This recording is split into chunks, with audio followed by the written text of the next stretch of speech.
Go for liftoff in T-minus 30. Stand by for further instructions, Minnesota Black Robe Regiment. Secondary guidance systems engaged.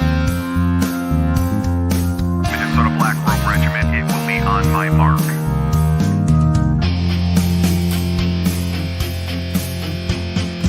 All systems are a go. All systems are a go. Minnesota Black Robe Regiment, you are over the target. You are authorized to fire at will.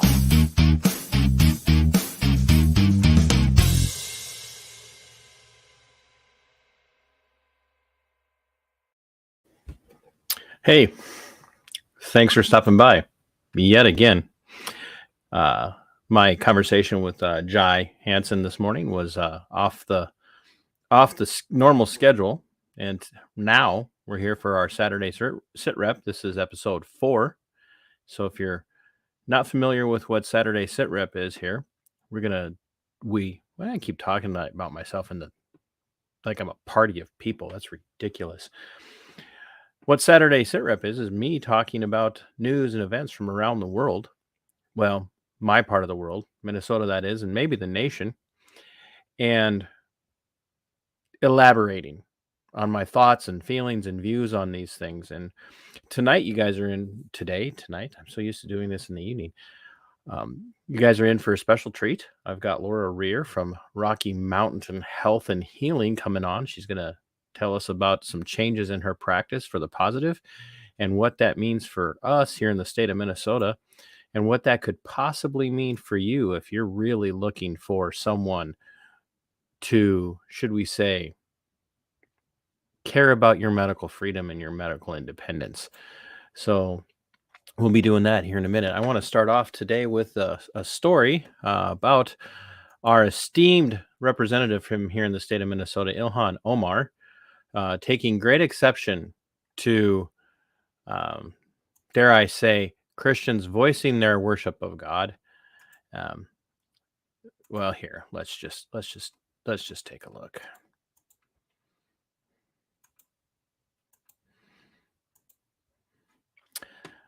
Representative Ilhan Omar, I almost said reprehensible, sees Christians singing on a plane and wonders what would happen if Muslims did the same. So, if you're not familiar,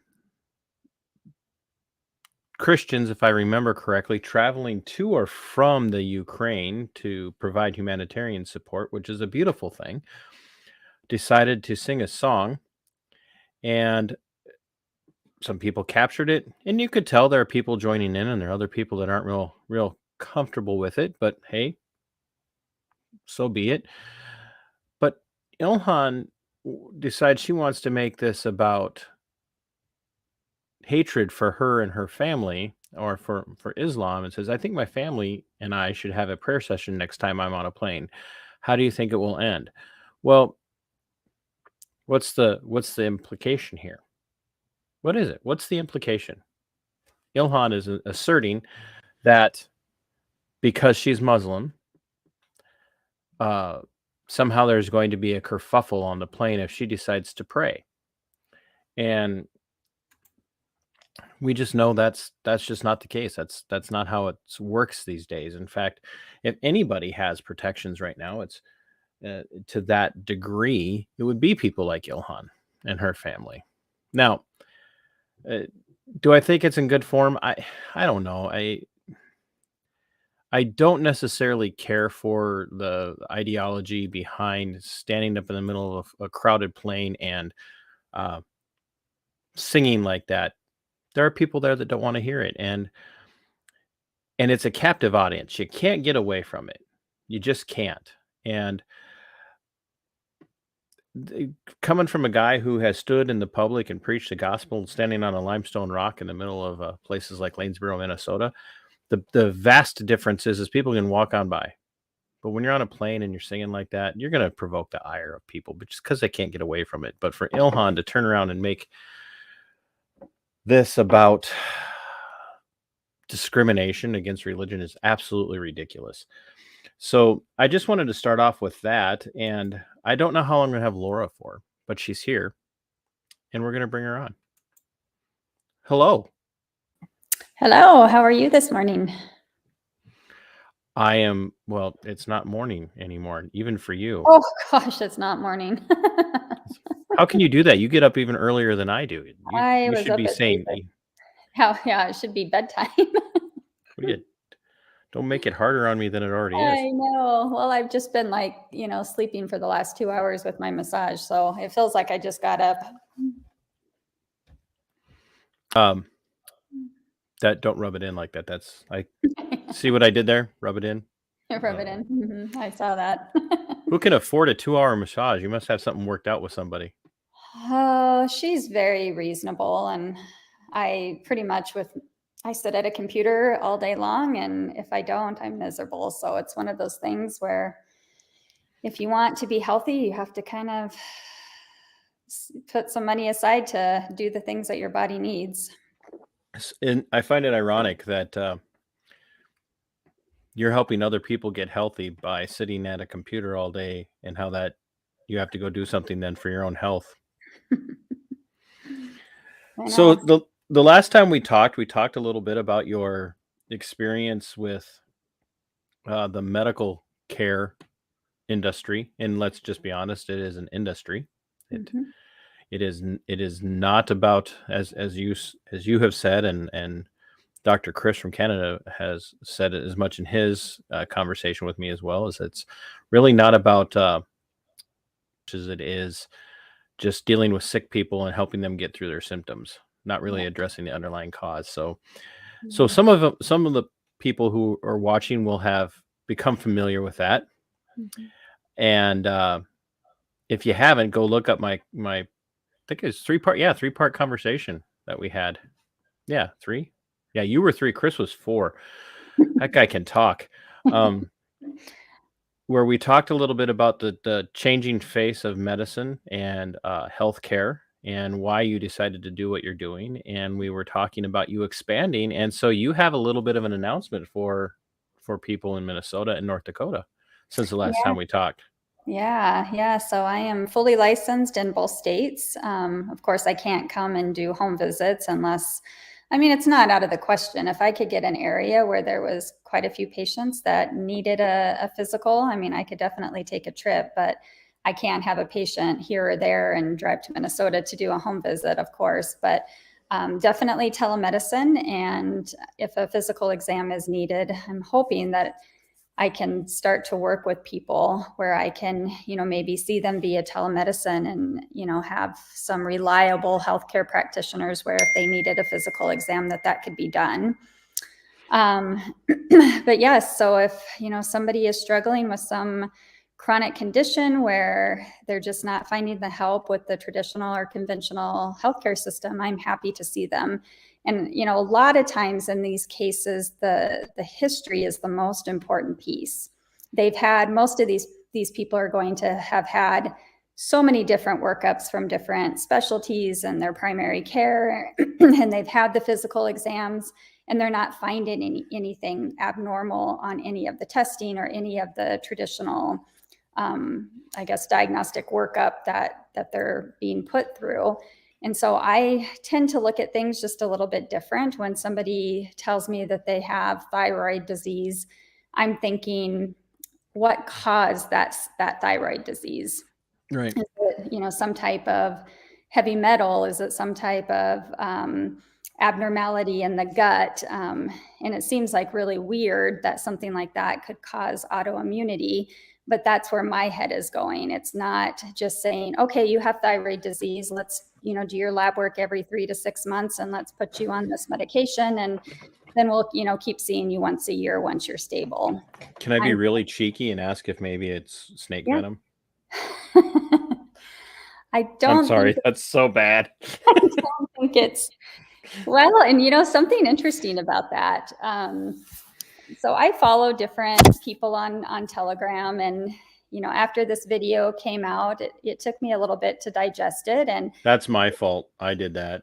Well, I know, and I appreciate your standpoint from the biblical side, because I was looking at it just from the healthcare side, and it had holes. The story had holes for me, and I, was having a hard time wrapping my brain around, okay, so what we've been told about these injections is now they have graphene oxide, they have HIV, they have nanoparticles, they have parasites, they have self-assembling, whatever in it.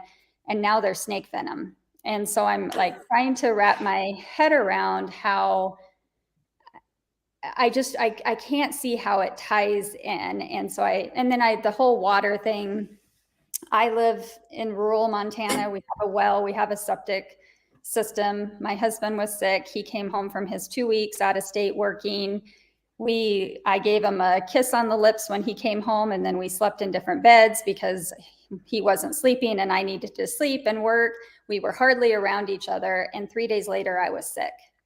So it doesn't make sense. Or if we think about, I'm going to go off track a little bit, but if we think about, like, if I'm hiking in the woods, or maybe not the woods, but if I'm hiking in the desert with my dog and there's a rattlesnake and I get bit or he gets bit, we're not going to fare very well.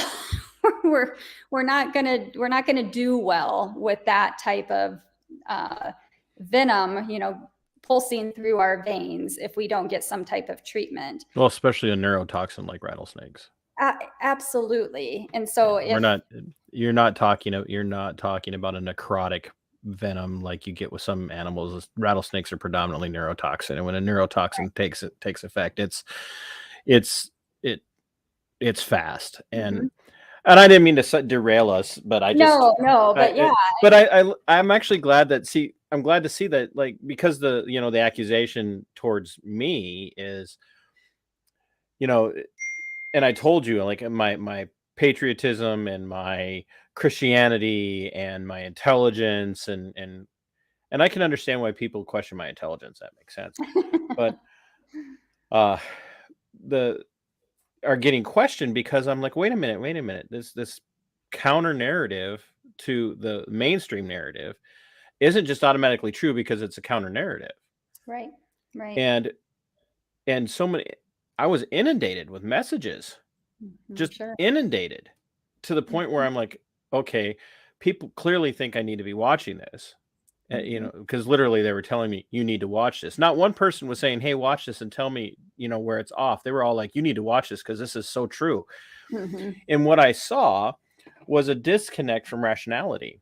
And I know that sounds funny because most people assume Christians are irrational. That's I have a couple of very good atheist friends who have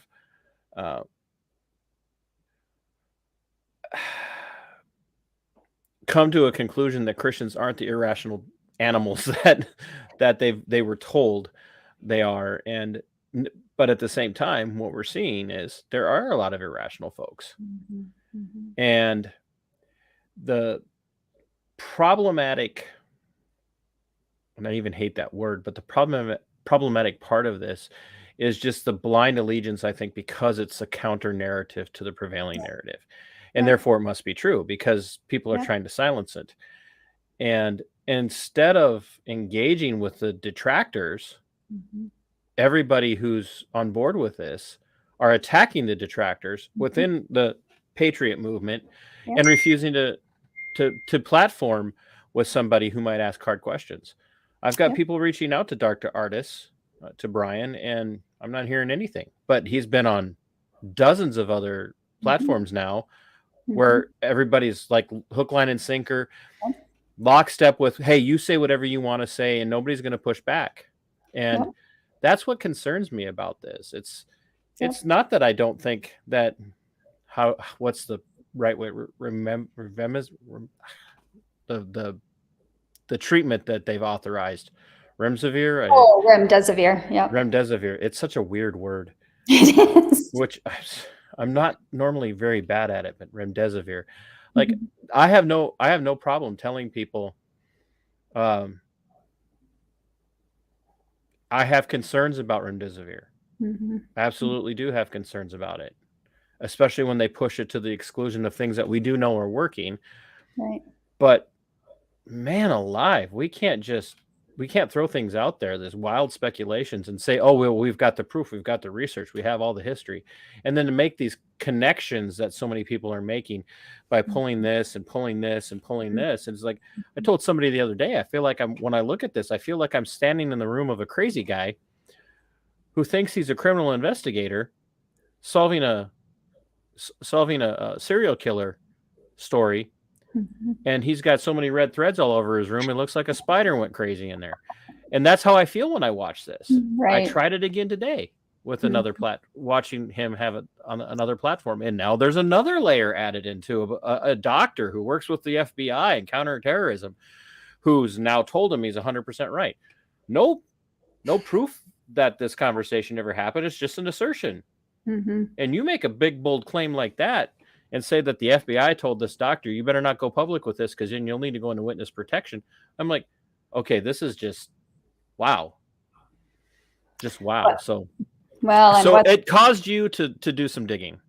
Caused me to do some digging. And when I'm on Telegram on some of these really big platforms, I would make comments. I mean, I was never disrespectful. I used only facts. And I went to post this morning on, again, a platform in Minnesota that's really, really big. And now I am banned from posting. I cannot, or not posting, but commenting. I cannot comment on this person's platform anymore.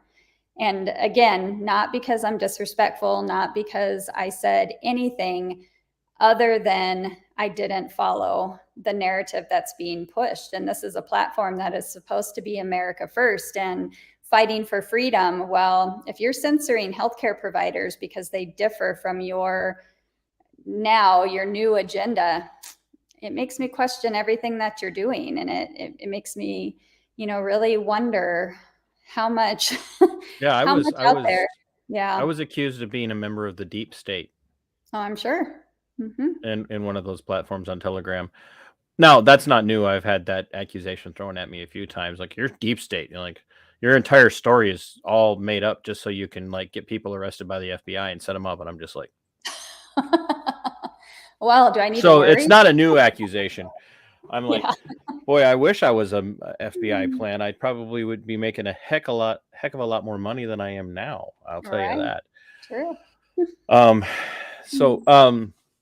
So your conclusion is that what's happening is definitely a spiritual battle, because ultimately everything is a spiritual battle for the Christian.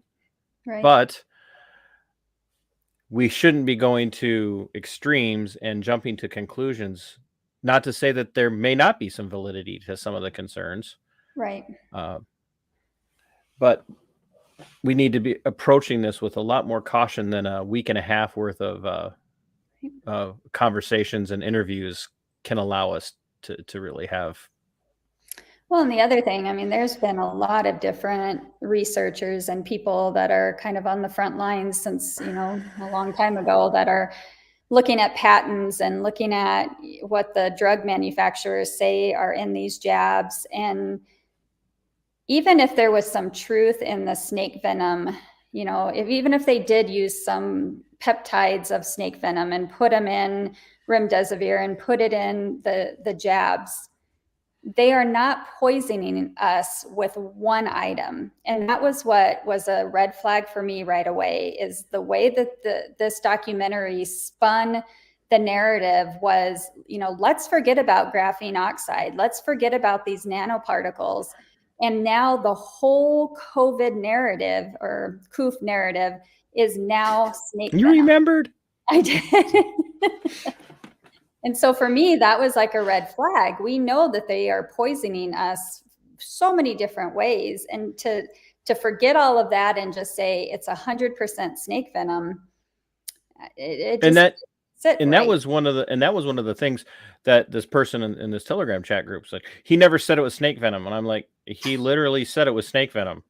He goes, I want a timestamp. Like, I timestamped your video. I'm like, okay, I don't really have time for this, but, and I went to one spot and I said, right here, he literally says, I'm convinced this is snake venom. And so I pointed that out. And of course the guy doubled down. And he was like, well, are you going to refute the scientists that did the research in New York that showed it was snake venom? And I'm like, the scientists said it had genetic markers similar to. Mhm. And it's no different than the people out there today when like an earthquake happens and then a snowstorm happens and people immediately cite the earthquake as the cause of the snowstorm. Right. And correlation must be causation, right? So a That's similarity, Yep. you know, we share, I think, what is it? Something like 97 or 98% of our genetic makeup in the scientific sense is similar to the chimpanzee. Now, I have some relatives, some ancestors, and I'm pretty sure we're apes, but they were human. Right. And the similarity doesn't make No. for a oh, this is definitely what it is. Right. Right. And not to mention the fact that there are venoms that have been found to be in the right dosages Yep. good for humans. Very good. There are doctors out there now that maybe not mainstream, whatever that means these days, that are Mhm. using bee venom Right. to treat things like is it osteoarthritis and I think even MS. I've Yeah, just I heard, don't know. Yeah. yeah, there are just people using things like bee venom, not the Mhm. sting in and of itself, but using bee venom to Mhm. treat certain types of ailments. Mhm. And because we're finding that they have properties. And so, yeah, the snake venom has been used for cancer treatment Mhm. because guess what?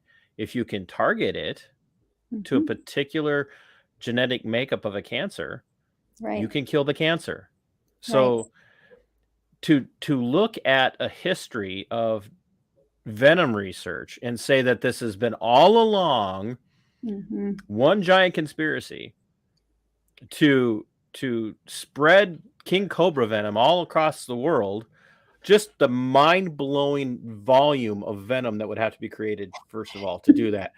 I'm like, you couldn't hide that. You No.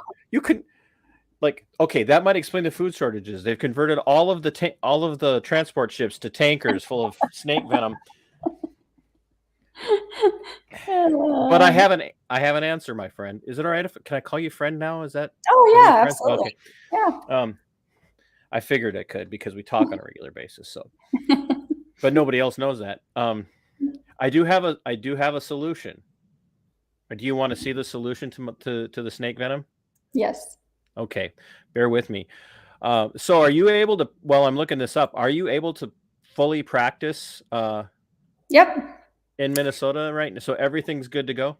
Everything's good to go. The only thing I'm waiting on is there's 2 compounding pharmacies in Minnesota that have registered with the FLCCC, meaning that they're willing to prescribe hydroxychloroquine and ivermectin and other life-saving medications. And so if I do get an Nice. acute COVID or a long COOF patient, I follow those I love you. protocols. You're awesome. I follow those protocols. I might add a few things in, but the core of it I do follow. Oh, I'm so sorry. You're fine. And so it's really nice if we can use a local compounding pharmacy. And so I reached out to the 2 of them that are listed on that website and just waiting to hear back. I mean, I can send them a prescription and they don't, have to contact me and tell me, yes, they're doing it because they're on the website. I just like to have a relationship with the people that I'm working with. Well, I'm excited to hear that you can do. I have so many tabs open. I lost you. I'm excited that you can do that. I want you to know. So this is legit. We have a solution to the king cobra venom. Are you ready? I'm ready. I'm ready.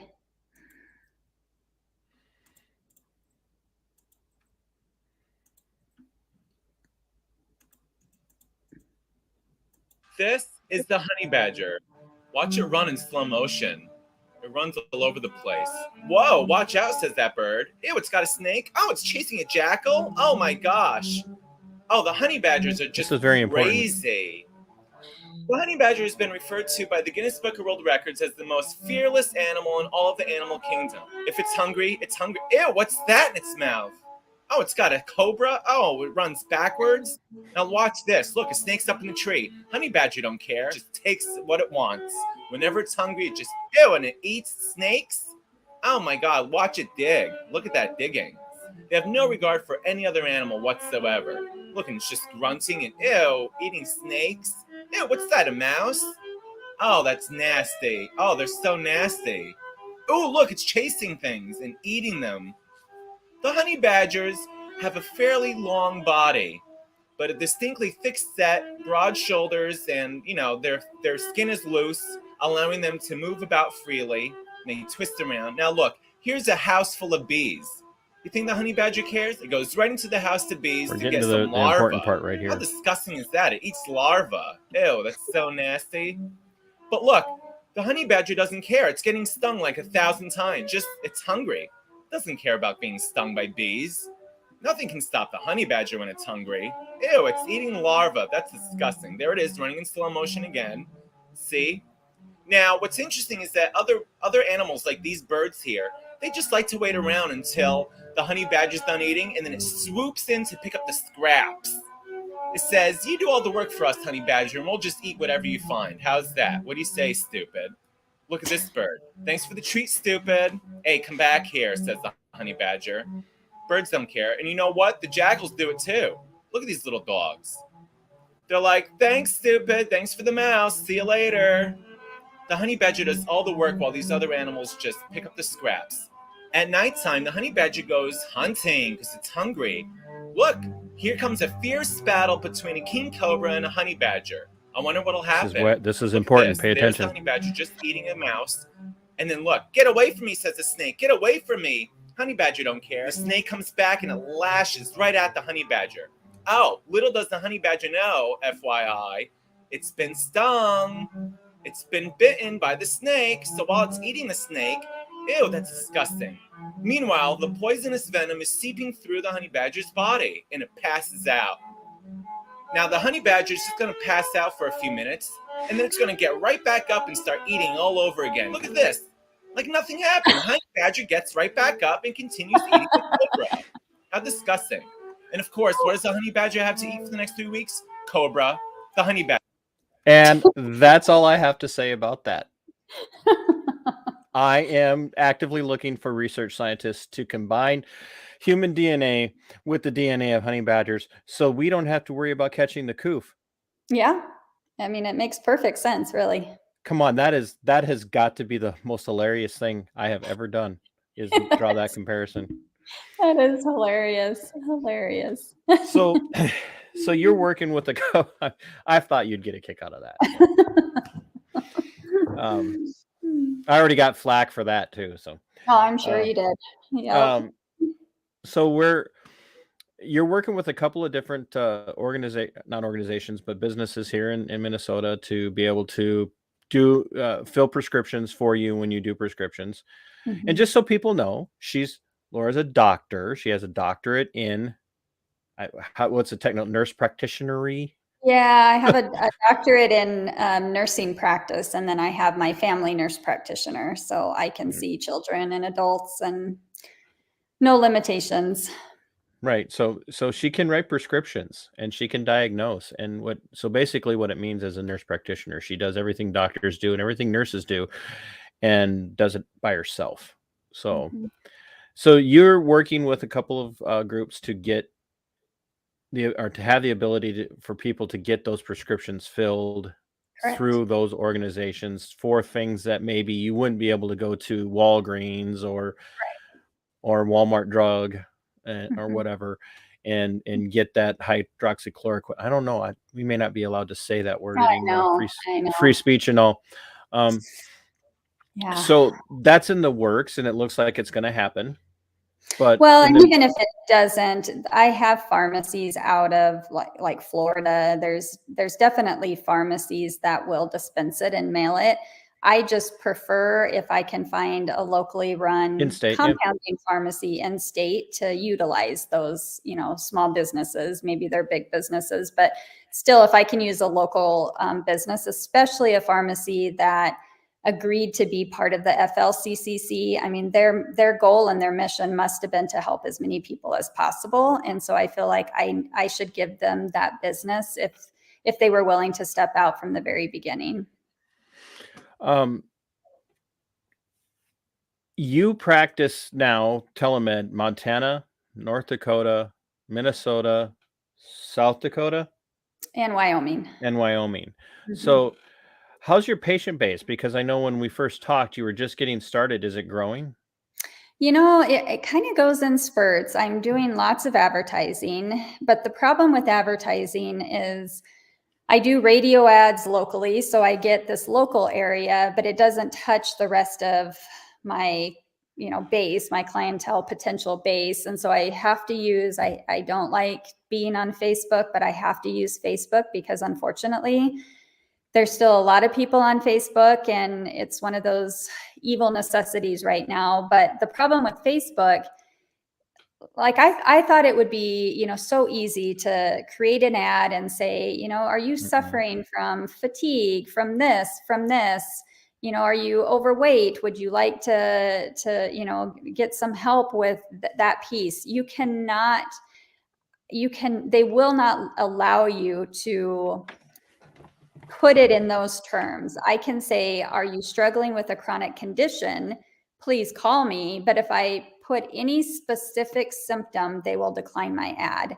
And the other challenging piece with Facebook is I can limit it to all of the states where I am licensed, but I have no control over who they're sending it to. I mean, they could be sending it to, they know how people vote. They know what people, what they're thinking in terms of COOF and algorithms and politics. And so if they're sending it to a whole bunch of people that are just believing everything CNN tells them, they're not going to utilize me. And, I have had a few patients locally that probably don't vote the way that I vote, but they have the same, they probably don't even have the same philosophy about COOF, but they have the same philosophy that our healthcare system is broken. And these people have suffered for decades and nobody's been able to help them. And I saw a patient locally who she's been battling a chronic condition for over a decade. She has seen multiple different specialists and, these are physicians. They're not nurse practitioners. They're specialists in their own, fields. And she's not getting help. But the biggest frustration is they're managing her pain barely. Right. The biggest complaint is that they're not listening to her. Traditional conventional medicine, you have a symptom, you have a diagnosis, and you're put into this category. You're no longer thought of as a person. And so if you start to experience symptoms outside of how they've characterized you, they think you're crazy. And, she's been told that you need to go on antidepressants because it's all in your head. And the first time I sat down with her, she was just like, you could tell the relief. And she said, you are the first person that has actually listened to me. And, that's something that I've always tried to do, even when I was in the traditional medical system, is to treat every person as an individual. Even if they have high blood pressure, or they have, diabetes, they're not a diabetic. They're not a hypertensive person. They are Jack or Jill or whoever it is that has been diagnosed with whatever they've been diagnosed with. And, if a person tells you that, yes, they have this condition, but they're experiencing all these weird things, the first thing I'm not going to do is think that it's in their head. The first thing I'm going to do is say, wow, let's dig into this a little bit and let's see if we can figure it out. And, the other challenging piece with the way that I practice is, unfortunately, we've become a society that wants instant gratification. If you have a headache, you go take Tylenol or ibuprofen. If you have, whatever chronic disease, you take a medicine, so then your symptoms are controlled, even though your chronic disease is not eradicated. And what is different about the way that I practice is I'm not, unless it's COOF or something where you do take medication and feel, instantly better or within 24 hours. Most of the time, this is a slow process. And I have to have the patient on board and as a willing participant, because I can't heal somebody that doesn't truly want to be healed. Right. If you want that quick pill or that quick diagnosis, and you don't have to do anything to better your health or your mental state or your spiritual state, I'm probably not going to be the right person for you. I want people that truly value health and Wellness. and wellness. Exactly. Yep. Yeah. And that's not to, and I know this, that's not to say that there aren't people out there that are genuinely experiencing psychological issues. True. And Yes. that do, that there are people that do suffer from Yes. apparently unexplainable psychological mental disorders that Mhm. telling them to pray it away or to eat a different diet isn't necessarily going to fix it. Mhm. But there are definitely physical ailments Mhm. that, a broken leg's a broken leg. There's only so much you can do for a broken leg. Right. But Absolutely. chronic pain that a doctor following a flow chart of diagnosis can't seem to cure, other than, oh, here's a painkiller for this chronic abdominal pain that you have, Mhm. isn't helping you. You might, Right. because the pain ultimately doesn't go away either. Right. Right. So here's what I'm going to do right here on air right now. You said you've made ads, Yes. advertisements. Yes. You make an ad and I will attach it to my videos going forward. Oh, wow.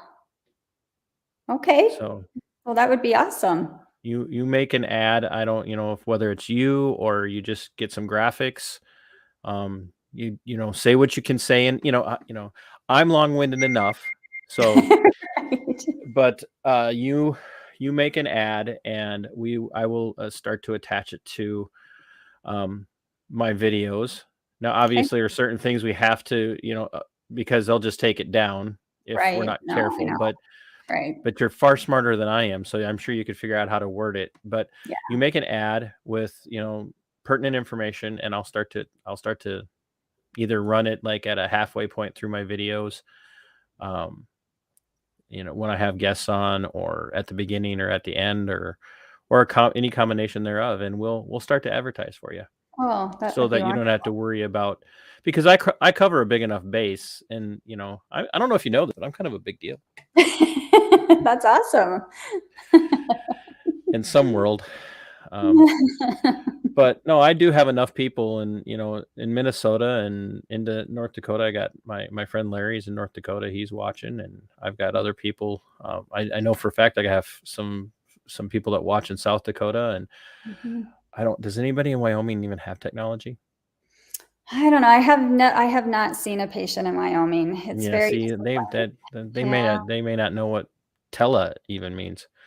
So, Yeah. Well, I but did have one person on Facebook reach out, and she was grateful for what I was doing.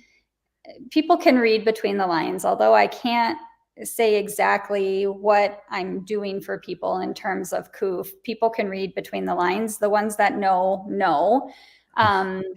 But what was really reassuring, and of course I have to make enough to keep doing what I'm doing, but my passion and my goal is that people get help. And it doesn't have to be, if I get too busy, I won't be able to help enough right. people. So she told me that there was thankfully several different clinicians in the state of Wyoming that stepped up right away and started Awesome. helping people.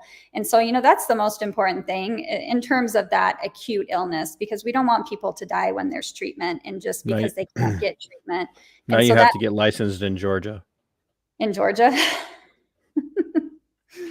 Well, and that's the other, really difficult thing. We have family and friends in many different states. And of course, when I post something on Facebook, you get that, that list of people that respond, oh, come to Arizona, oh, come to Nebraska, do all of these things. And I wish I could be everywhere, but it's expensive. We'll It's just grow your expensive. business. Yeah. Yeah. We'll just grow it. I know. But I know. now I just put another burden on your plate. You have to Right. come up with some sort of ad that we can run as a video. Yeah. Okay. Yeah. Well, I'll work on that. You got to have somebody techie in your life. Well, it took me like 4 months to do my website to only be told by the professionals that I needed them to redo it. So, Speaking but of which, yeah. speaking of not well, I guess it's not speaking of which, but I saw that big bear picture behind you the Yes, last time I had you on video and we were chatting, and I was like, wow, that's definitely not from Montana. I mean, that's definitely no, bigger than a normal grizzly. right. I found your picture at Hobby Lobby in That's where Rochester. it was. Yes, that's where I got it. But okay, you'll have to, for people that are not hunters, you'll just have to They're close just your gonna have to eyes. get over it. But there's my husband's black bear that he got. Aw, so cute. Isn't it though? You're like, oh, you sound so excited about that. Yeah, I'm not a hunter. I mean, I understand that you have to do it. I just, the deer with their big brown eyes is just like, no. If I'm starving, maybe, but I just, Well, we have a different definition of deer season in Minnesota than a lot of other places. Deer season in Minnesota is all the time because the deer seasonally like to destroy as many cars as possible. So I'm like, oh, you want to go out and kill as many as you want? That's fine, please do. They're just like giant rats with antlers around here. So, Laura, I'm really excited for you, and I'm appreciate really it. excited that you're licensed here in Minnesota. Um, and so, real quick, once again, you're gonna do something so I can attach it to my videos, Okay. and uh, I can't promise you um, thousands of dollars in income, but I can No, promise you a couple. I can promise you a couple of views every time I put one up. So no, yeah. Anything will help and I yeah, appreciate and it. Judson, say he's in Georgia, so we might have to get Judson to move to Minnesota so he can be at least that much. Now he couldn't handle winter up. He probably couldn't handle the summers up here. Um, but then just so people are aware, Mhm. you aren't doing standard insurance practice either, No, they can but build that their that own actually works. That actually works to their favor cost wise. Well, and they can build their own insurance. They can take a super bill that I create for them, and if their insurance will accept an out of network provider, then they can get partial reimbursement. But something that I have been very passionate about, like if the traditional conventional medical system, you go in, they do whatever, and if you have a lot of questions or a lot of problems with whatever they prescribed or gave to you, you have to keep coming back and you have to keep paying. And what I have been, trying to do in my practice is I have one patient that I saw in February, and she'll text and we'll talk, and I don't charge her every time I talk to her. So she paid that initial fee, and then because everything is related to what she came to see me for, I have no problem trying to adjust things and do things without having to charge somebody every time they have a question. And You so hear that, ladies and gentlemen? That sound that you just heard is compassion and care. yeah. That's what you just heard. And I've learned that about Laura since we met, and she's always been very eager and excited to come and talk to me. So we're probably going to have to question her sanity at some point. So Well, that's probably true. wow, you were very quick to agree. That's awesome. That's why we No, get not with along. you. Just my sanity in general over the last few Well, years. you were envenomated, so Right, right. probably did something to you. I don't know. Maybe, yeah. Well, I really appreciate it. So my audience is now going to hold me to it, which means I have to hold you to it. So make sure that you get that done so we can get word Okay. out there for you, and Okay. we'll see what we can do to help you increase, because that's really what I want to see. Is I want to see, and my passion to Yeah. um, see people break away from what we now consider traditional accepted medicine, Right. and no, she's not going to like burn sage in front of the computer screen or over the telephone and tell you to sweep in a circle backwards for 4 days or something like that. She actually practices medicine. She has a Yeah. doctorate. So Yeah, I do. I Laura, do. thank you so much for your time. Yeah. You go and do whatever people do after a 2-hour massage, and I'm going to finish my Okay. my chat with my crowd here about news and it's there are some. You should click over onto YouTube and watch, because I'm going to talk about a couple of things that are right in line with what we've been talking about. All right. Well, thank you so much. I appreciate it. And you have a wonderful rest of your day and weekend. Well, thank you, and thanks for taking time to talk to me. All right. You take care. care. Bye. Bye-bye. Oh, well, there you have it, folks. Laura is set up and licensed in several states here in the upper Midwest and in the West. So if you're interested in breaking away from here, take this and call, and then come back, and I'll charge you another $200 just to walk through the door tomorrow. And you're in Minnesota, Wyoming, Montana, South Dakota, or North Dakota. Reach out to Laura, and the link to her video or to her website for the telemed is in the description down below. And I will be doing some advertising for her. And I want to touch on a couple of other stories here real quick. I'm going to be honest with you. My granddaughters are here with my daughter. My son-in-law's birthday is today, and he wanted some peace and quiet to work on his farrowing unit that he's building for their hog raising practice, their hog raising operation.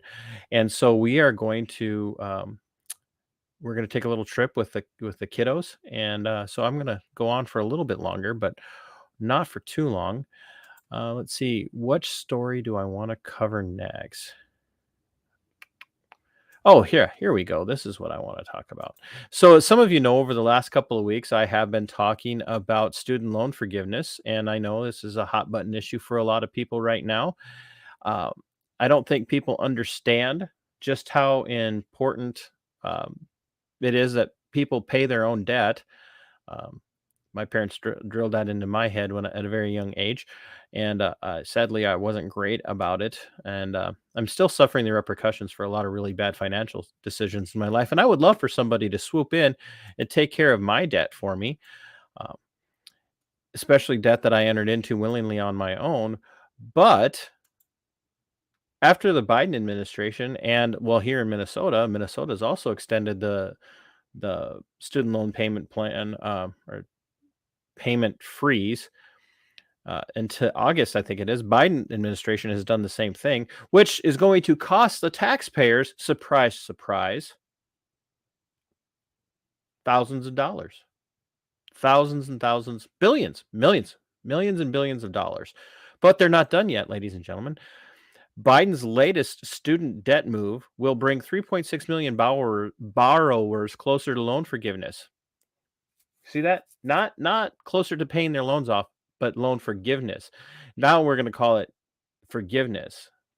3.6 million people are clamoring for student debt cancellation. They go out, they run up the bill, and now they're stepping in and demanding that you, the taxpayer, be on the hook for that. Now, for those of you that went to college and paid for it out of your own pocket, where's your forgiveness, right? So it says here, by the end of March, more than 700,000 of the 43 million federal student loan borrowers had seen their outstanding debt discharged under President Joe Biden, totaling more than $17 billion in relief. He recently extended a pandemic-related payment pause for federal student loans until August 31st. Tuesday's actions will bring more than 3.6 million borrowers at least 3 years closer to receiving forgiveness through what's known as the Income-Driven Repayment Program, or IDR. The program, which offers 4 types of repayment plans, allows borrowers to avoid loan default by lowering their monthly payments based on their income and family size. So people are saying, well, hey, they are paying it back. They're just paying it back in different increments or paying it back in smaller amounts. No, they're lowering what your debt is based on how much money you're making. So we need to let that sink in, folks. You can go out and invest your time into a degree and be thousands of dollars in debt, and then graduate and not be able to get a job in your career field, because as we know, for a lot of people, the degree they get is only worth the paper it's printed on. not be able to pay it back because you can't get a job in the career field you want to be in. And now they're going to lower the amount of money you have to pay back because you made a bad career choice. Yet people like, Judson here, borrowed 8,000 and had to pay back 10. I know Laura came out of pocket for her own education to get her doctorate and her degree in nurse practitionery. I don't know what's the right word for that. But this is how Marxism takes over your country, folks. This is how it happens. And everybody screams that if you speak out against this, you're a radical. You hate people. No, I just want you to take care of your own damn debt. Why should I be on the hook for that? Nobody's taking care of my debt. Nobody's making my house payments for me.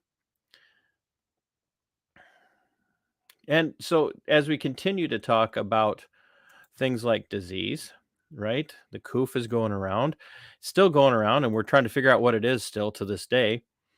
And I've been warning people when they can get our eyes off of the lockdowns and the shutdowns and the mask mandates, and now the president got his hopes and dreams dashed when a judge ruled against him and said that the travel mandates for the mask are done. Now we're ramping up. Are you ready for this? A new version of Omicron is gaining foothold in the U.S., CDC finds. And this is from NBC News, but this was just posted on the 19th, so 4 days ago. Another Omicron subvariant is gaining traction in the United States. CDC reported Tuesday. The subvariant, called blah, blah, blah, is an offshoot of the blah, blah. Why do we have to have so many names? The majority of cases in the U.S., around 75%, are still caused by BA2, which has been the country's dominant variant since late March. But BA2.12.1, along with another version of Omicron, is said to be responsible for the recent spike in cases seen in upstate New York, right? So what do we see? In this picture, we see all these people in this public transit not having to, or wearing masks. Now we've been told none of that stuff can be enforced, right? But now what are we being told? Now we're being told, oh, it's coming back. It's coming back, right? They're never done. They're never done. They're always a reason for them to keep this going. But that's not all, right? We thought we were going back to normal, right, ladies and gentlemen? We weren't. We weren't going back to normal. Whatever that is, or a new, we're going to find a new normal, right? No, we're going to be under pressure because they're trying to get our focus now off of the Ukraine. The Ukraine came along to get our focus off of what else was going on. When that didn't work, and then the mask mandates got repealed by the judge, now we're going to have to up our scare tactics, right? We have to up our scare tactics.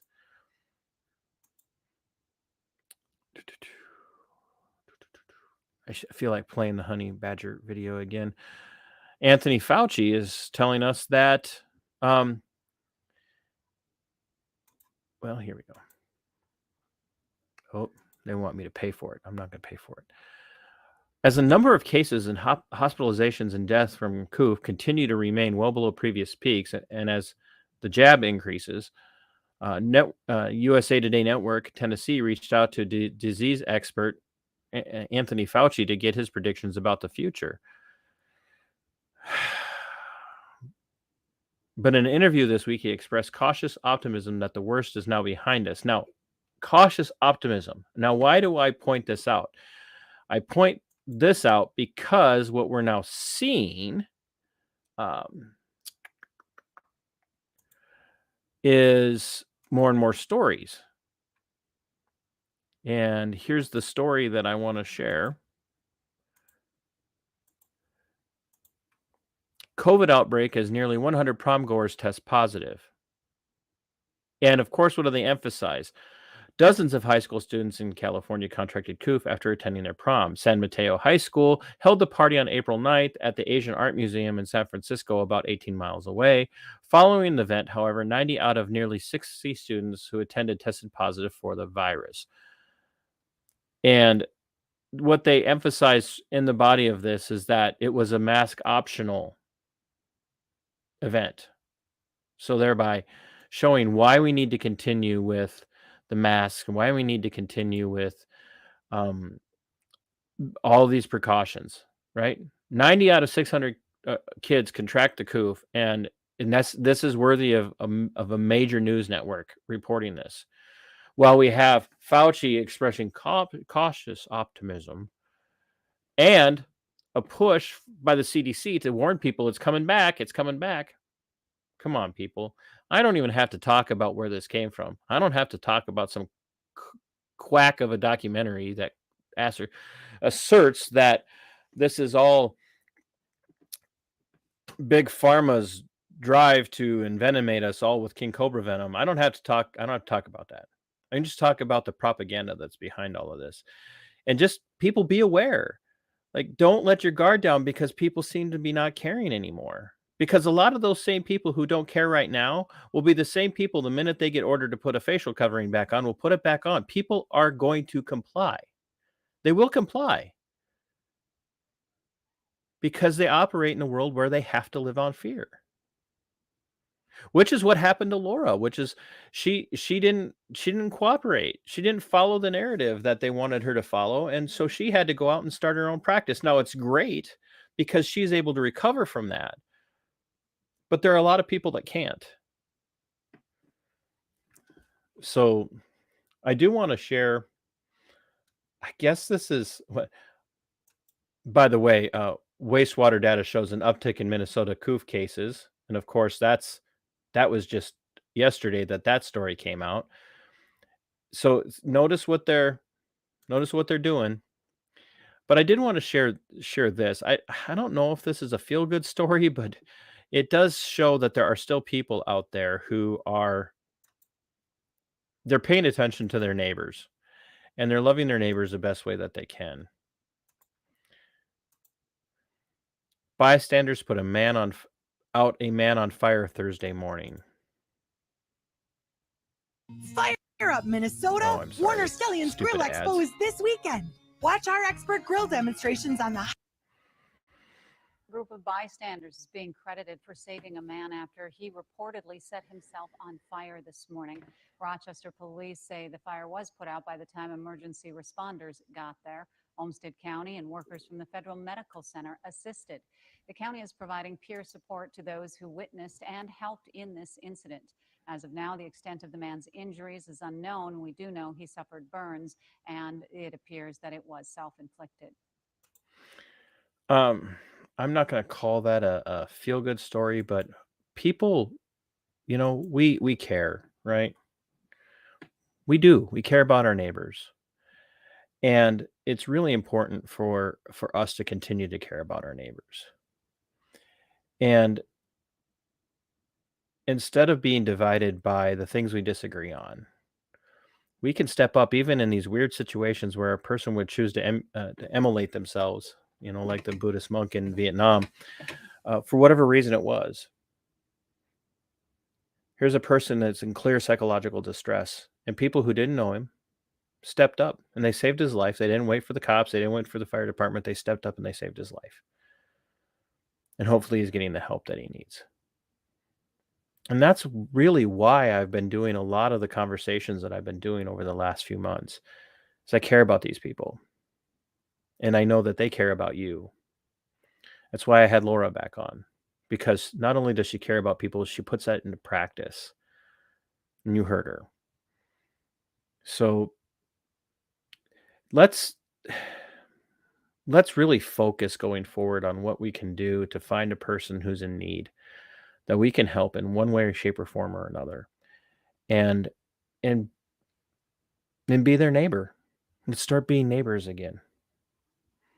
I remember a day where we could, even when I was a kid, we could go out and play in the front yard, and all of the neighbors are out sitting on their front porch, some in swings, some in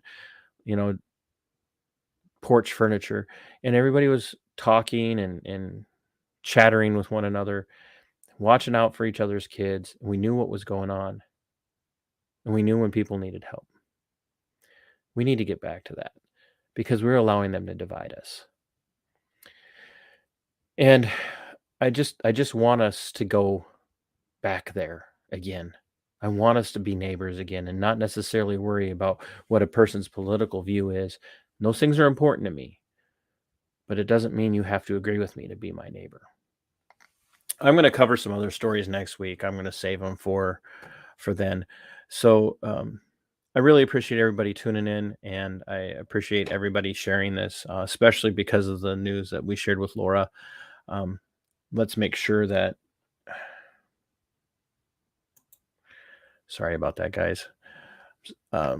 Let's make sure we're getting Laura some business in those states where she can practice. And even if you're not, just reach out to her on Facebook and say, hey, I saw you on TC's Saturday SitRep. And congratulations. I hope your business grows. Stuff like that will touch your heart. I know that for a fact. So as I end every broadcast, until next time, sic semper tyrannis. We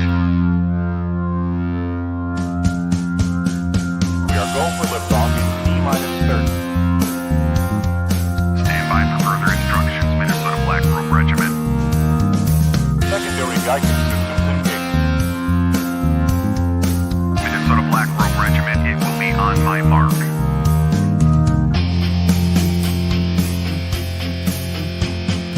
All systems are a go. All systems are a go. Minnesota Black Robe Regiment, you are over the target. You are authorized to fire at